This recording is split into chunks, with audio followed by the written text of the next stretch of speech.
Ruta 66, un camino abierto a la esperanza.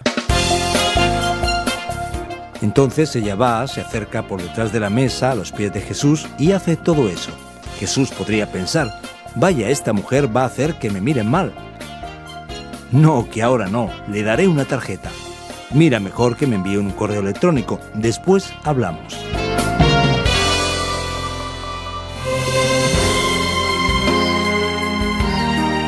Con el final de la Gran Depresión, la Ruta 66 pasó a ser una de las carreteras principales para los viajeros con destino a Los Ángeles, que realizaban paradas turísticas en el impresionante Gran Cañón. Bienvenido. Hoy no vamos a hacer una parada turística exactamente, pero agradecemos tu compañía. Has escogido el lugar adecuado para hacer un alto en el camino y descubrir el libro de los libros. Tu programa Ruta 66 es de hecho una oportunidad especial de explorar cada uno de los 66 libros de la Biblia. Ruta 66 es un programa original del profesor de Biblia Luis Ayao, producido por Radio Encuentro, Radio Transmundial en España, traducido por Mateo Rodríguez y presentado y adaptado por el profesor de Biblia y comunicador Fernando Díaz Sarmiento. Y aquí llegamos para recorrer un trayecto más en el Evangelio de Lucas. Hoy nos enfocaremos de manera especial en el capítulo 7, donde encontramos a Jesús dando atención a todo tipo de personas. Hoy nuestro tema será el turno de los discriminados. Hablar de sociedades injustas y exclusivas no es un asunto moderno. Ya en los tiempos de Jesús la situación era crítica, terrible. Una época triste, ¿verdad? Es más fácil desintegrar un átomo que un prejuicio, decía Einstein. ¿Has pensado cómo resolver esa cuestión? Acompáñanos ahora. Quizás ya has vivido esa situación, o al menos ya la has presenciado, en la que una persona, a causa de su posición social, religión, etnia o cualquier otra circunstancia, quizás incluso por un defecto físico, es tratada de manera diferente, de manera discriminatoria.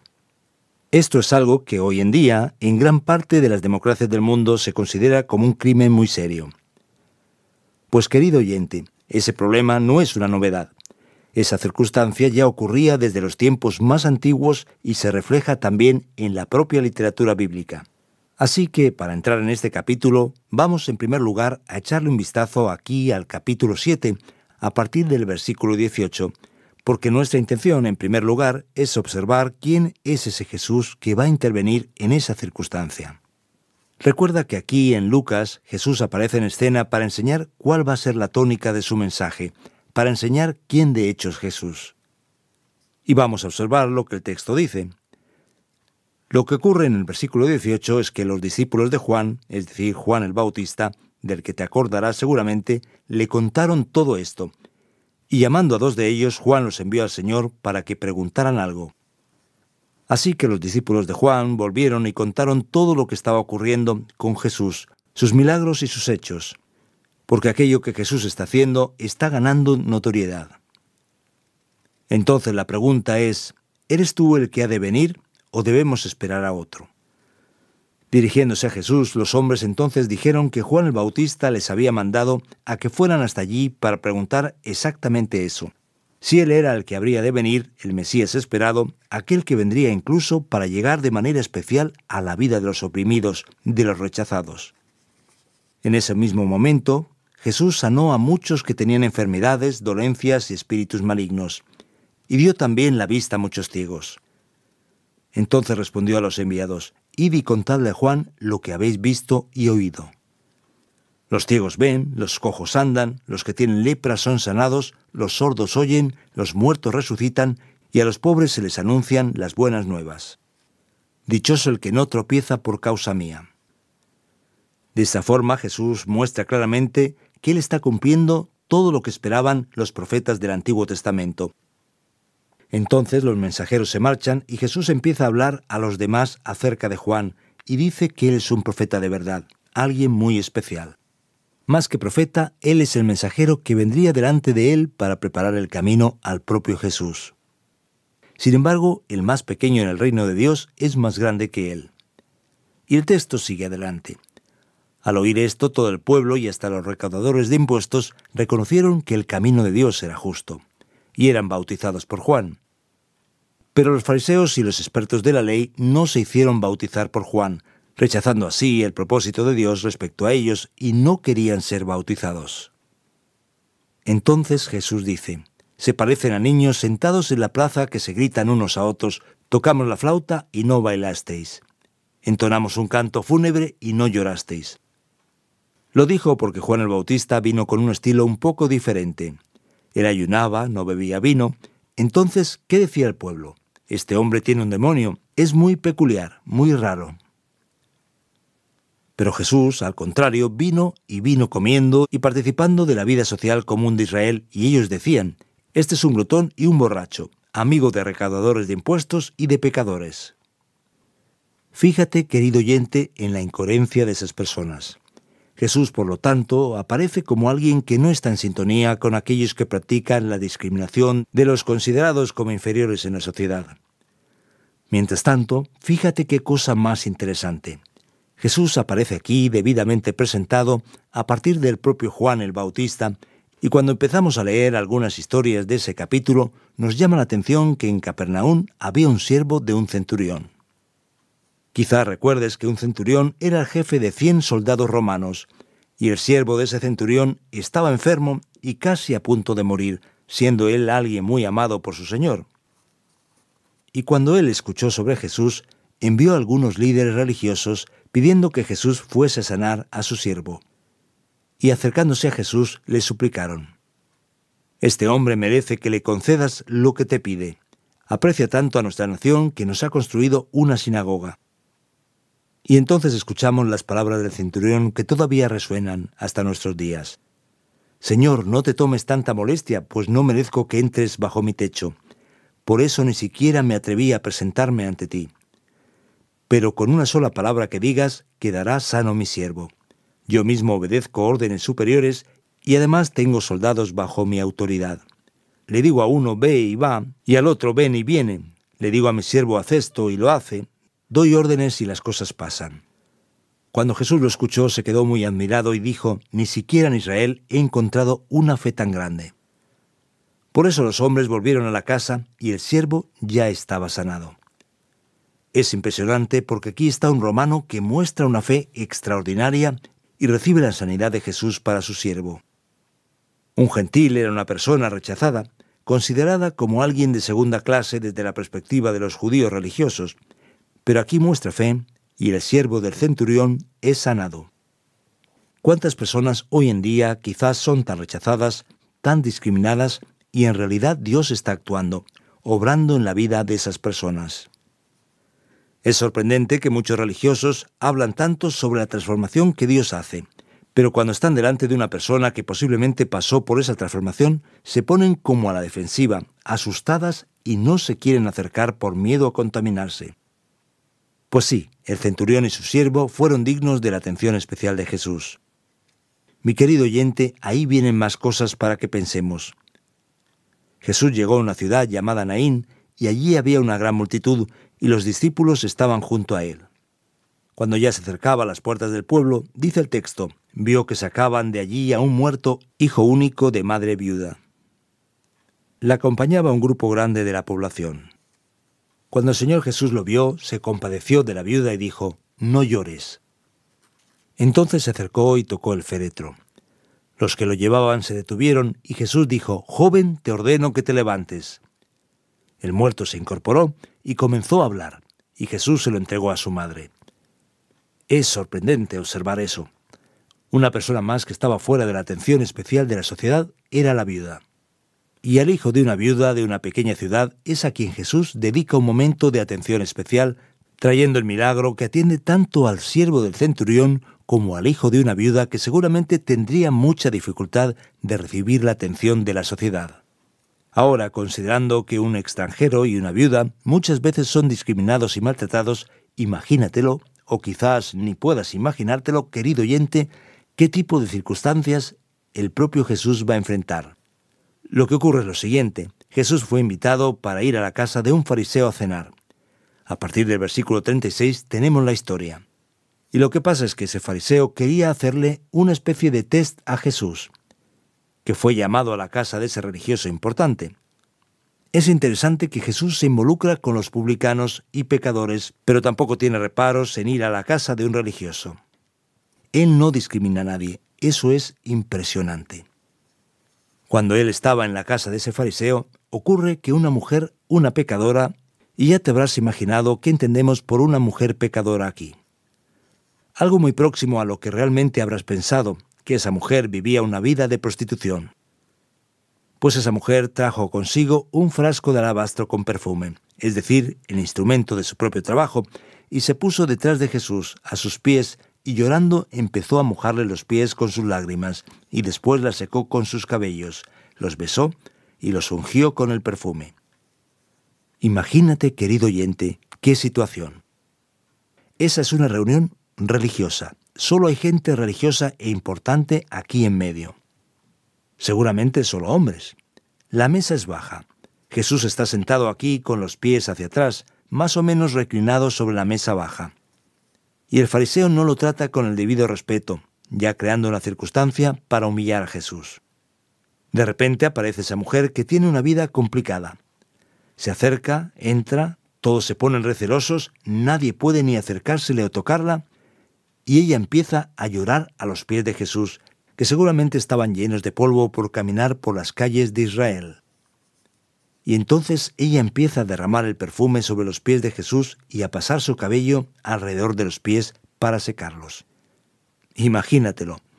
No sé el último tratamiento que le habrás hecho a tu pelo, pero mezclarlo con lágrimas, polvo y todo eso, qué cosa tan complicada, qué situación tan incómoda.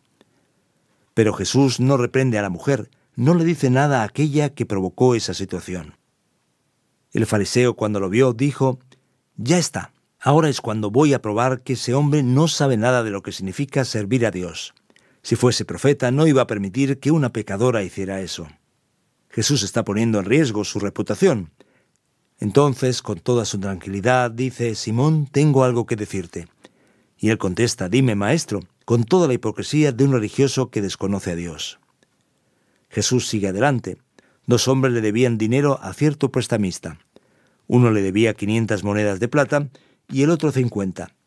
Como no tenían con qué pagarle, les perdonó la deuda a los 2. Ahora bien, ¿cuál de los 2 lo amará más? Entonces Simón, preocupado, dice: «Supongo que aquel a quien más le perdonó». Jesús dijo: «Muy bien, enhorabuena.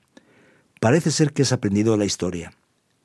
Entonces él se giró a la mujer y dijo algo a Simón. Qué interesante.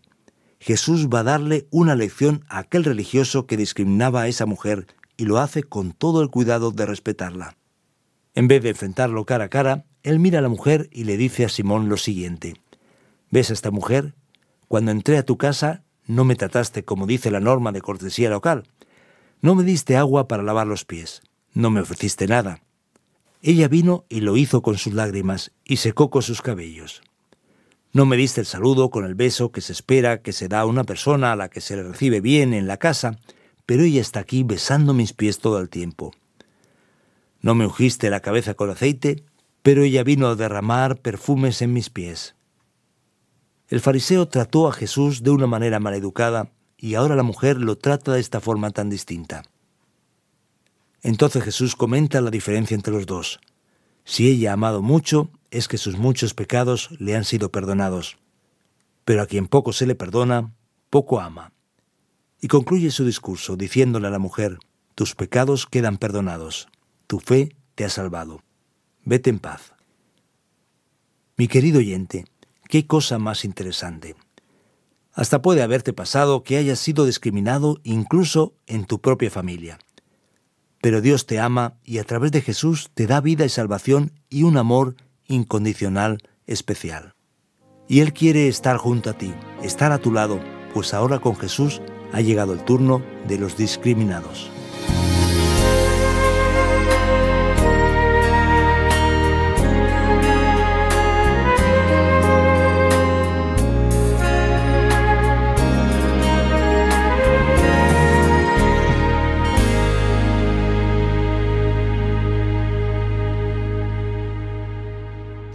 Viaja por la Ruta 66, un trayecto emocionante en el que descubrimos las verdades de la palabra de Dios. Ruta 66, un camino abierto a la esperanza.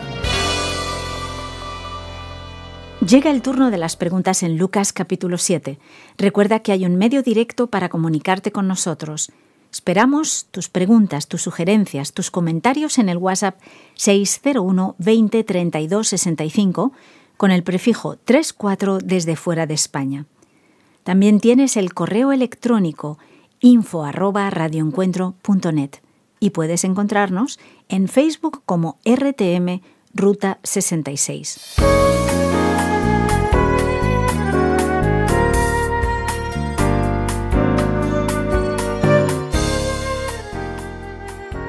Es momento de resolver la primera duda.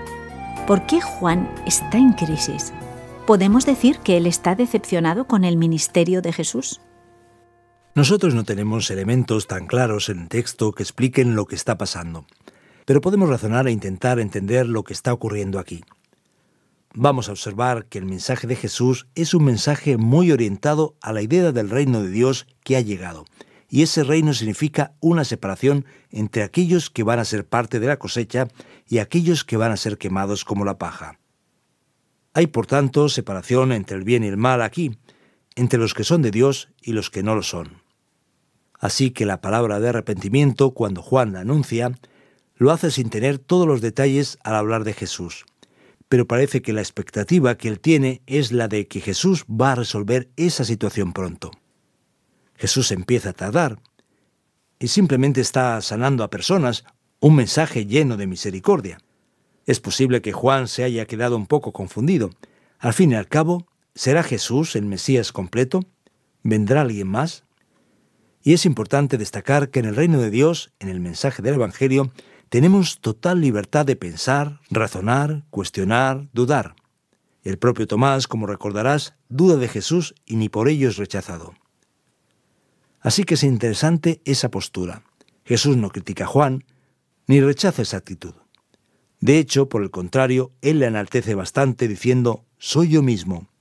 Y tú, Juan, eres tú mismo. Eres aquel que habría de venir. Y habla de él como una persona especial, sin comparación en la historia de los profetas que leemos en las Escrituras. Después, a continuación, Jesús hace una defensa del ministerio de Juan el Bautista. Ahora bien, ¿por qué Jesús reprende de manera tan dura a aquella generación? Él habla de algunos que tocan flautas, de otros que están bailando o llorando en las plazas. ¿Por qué utiliza esa ilustración? Es muy interesante que observemos lo que el texto presenta aquí. ¿Por qué? Podemos preguntarnos. Juan y Jesús son ambos enviados de parte de Dios y ellos son completamente diferentes. Así que para el que no quiere oír la palabra de Dios, para el que cierra su corazón, no importa la manera en que el mensaje le llegue a esa persona. Esa persona tiene el corazón cerrado y no quiere ponerse a escuchar. Así que en el caso de Juan, que tiene un comportamiento diferente, que vive allí por el desierto, a quien le gusta comer langostas y miel, que viste ropas que no están a la moda, que tiene una actitud distinta, la gente dice, ese hombre está loco, aquí hay un demonio. Pero entonces cuando llega Jesús, que va a fiestas, que está allí, que toma vino, que se involucra con todo el mundo, que come, entonces ellos dicen, fíjate, ese hombre es un glotón, un borracho, se mezcla con cualquiera. No parece alguien muy santo.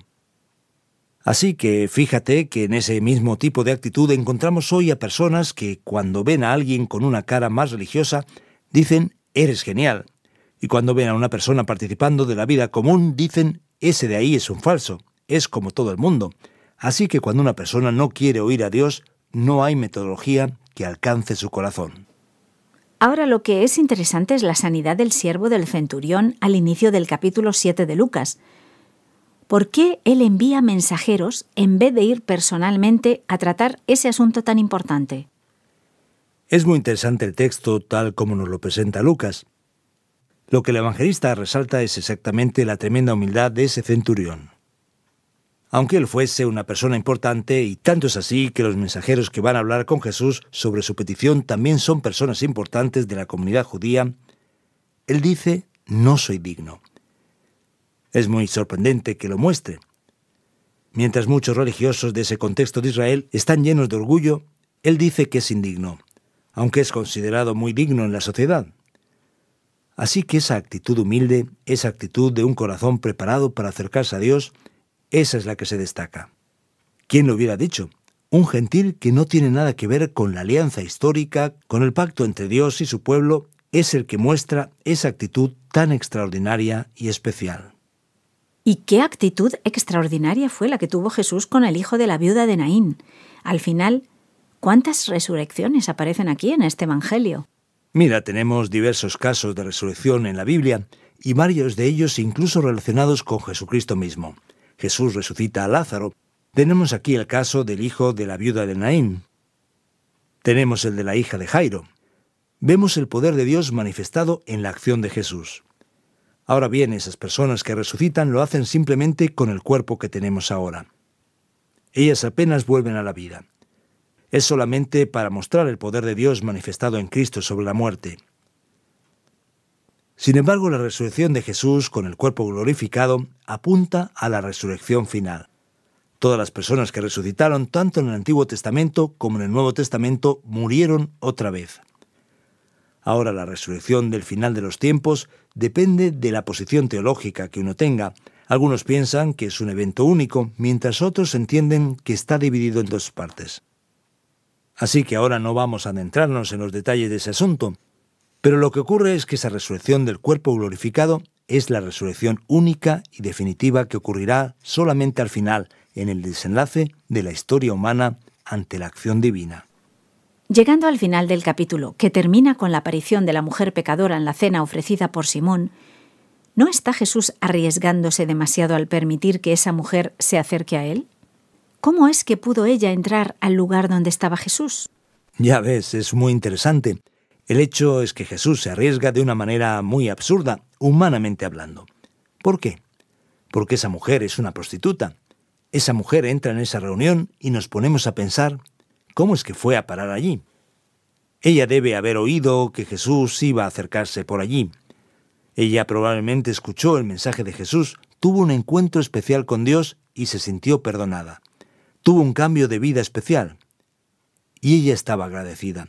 Y como una persona agradecida, modificada por Dios, ella quería demostrar esa gratitud. Y como una persona que tiene un encuentro con Dios, ella se queda un poco, podríamos decir, enloquecida. Ella pierde un poco la referencia. Es una santa locura que hace parte de esa experiencia especial. Así que a ella ni siquiera le importa lo que los demás están pensando. Ella entra en la casa. Es probable que ningún fariseo religioso intentara impedir su entrada para así no contaminarse. Entonces ella va, se acerca por detrás de la mesa a los pies de Jesús y hace todo eso. Jesús podría pensar, vaya, esa mujer va a hacer que me miren mal. No, que ahora no. Le daré una tarjeta. Mira, mejor que me envíe un correo electrónico. Después hablamos. Podríamos decir que Jesús podría haberse apartado de ella, pero ¿qué ocurre? El amor de Dios por las personas que viven lejos de Él, en pecado, y se arrepienten, es mucho más grande que cualquier otra cosa que podamos considerar. Dios mismo fue humillado y avergonzado totalmente en la muerte de Cristo en la cruz, para darnos el perdón y la salvación. Es impresionante que a causa de su amor, Dios esté dispuesto a cualquier cosa por ti y por mí. Eso es algo muy impactante y especial que encontramos en el mensaje del Evangelio. Ahora vamos a oír cómo aplicar en nuestra vida este mensaje.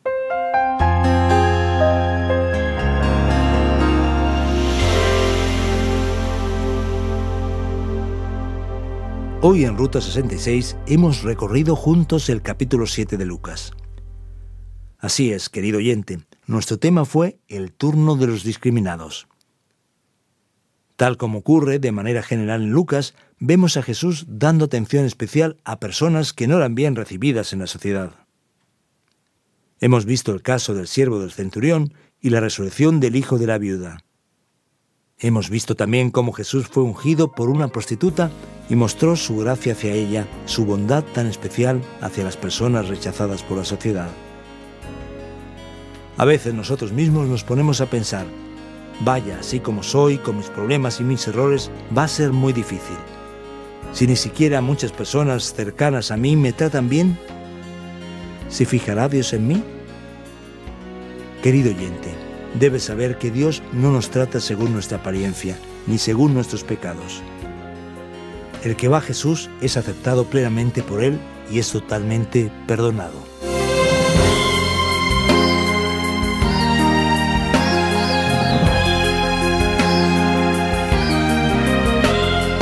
Ruta 66 termina por hoy, querido oyente. De todas formas, si quieres escuchar este programa de nuevo o algunos de los anteriores, puedes hacerlo a través de la página RTM360 o descargando la aplicación RTM360. Cada vez son más los que nos escuchan. Cuéntanos desde dónde nos escuchas y déjanos un saludo y tus impresiones del programa en nuestro WhatsApp 601 20 32 65 con el prefijo 34 desde fuera de España. Recuerda que tienes el correo electrónico info@radioencuentro.net y además puedes encontrarnos en Facebook como RTM Ruta 66. Estuvo a los mandos técnicos Andrés Ocampo y te acompañó Pascal Osorno. Hasta la próxima. Contamos contigo en nuestra particular Ruta 66, un camino abierto a la esperanza y un encuentro con el verdadero autor de la vida.